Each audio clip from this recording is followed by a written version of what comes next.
Good afternoon. This is Michael Passmore, minister of Central Christian Church in downtown San Antonio. I'm preparing to go in just a little while to the community Thanksgiving service at San Fernando Cathedral, a time of prayers for Thanksgiving. It will also be published on Facebook and live streamed. I wanted to think about Thanksgiving and share some thoughts with you that I've put together over the years.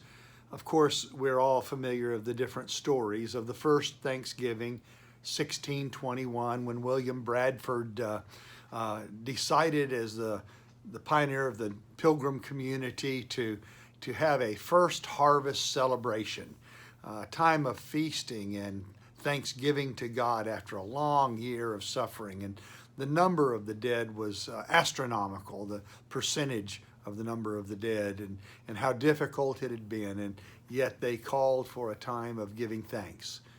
It began there, but it didn't stay around very long. Like the warning we receive in Scripture, the pilgrims soon forgot about the struggle they had and the difficult times in their beginning. As they became more prosperous in the new world, they forgot about giving thanks. It was sporadic from time to time, but there was no set date, and soon it was fading away. It would be 200 more years before a woman in 1822, Sarah Hale, widowed, young, in New Hampshire, decided it was time to revive Thanksgiving. She had 5 children, all on her own. She's trying to eke out her life. She began a magazine for women. She started writing letters to the editor, a 40-year campaign to establish a national day of Thanksgiving. She wrote letters to governors and mayors, to 3 different presidents in a row, and all turned her down. But she was, if nothing else, persistent. Finally, in 1863,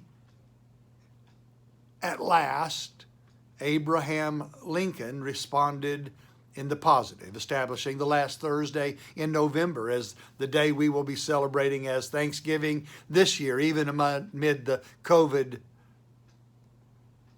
difficulty. It was a low time in Lincoln's life. His son had died, his wife was sick, the nation was divided in on itself, literally killing one another. Even members of his own cabinet mocked him, made jokes about him, divulged secrets from their conversations. His wife was under investigation as a traitor, and that deeply wounded Abraham Lincoln. Such is the way with an unpopular president trying to do his very, very best in a difficult time. It's a strange thing that he is the one who proclaimed a national day of Thanksgiving.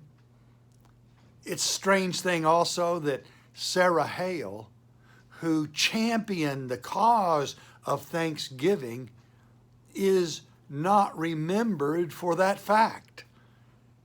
Most historians, if you ask about Sarah Hale, will not come up with she's the mother of Thanksgiving, if you will. But she is famous for something.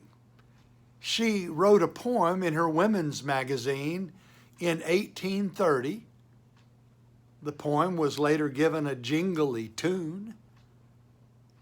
The words of the beginning of her poem you might remember. Mary had a little lamb. Little lamb, little lamb. Mary had a little lamb. Its fleece was white as snow. And everywhere that Mary went. Interesting, don't you think? With Thanksgiving as her cause and survival as a key, she has brought millions of children and adults good cheer. It's amazing what can happen to you when you begin with Thanksgiving, a grateful heart. Thank you for letting me share with you today.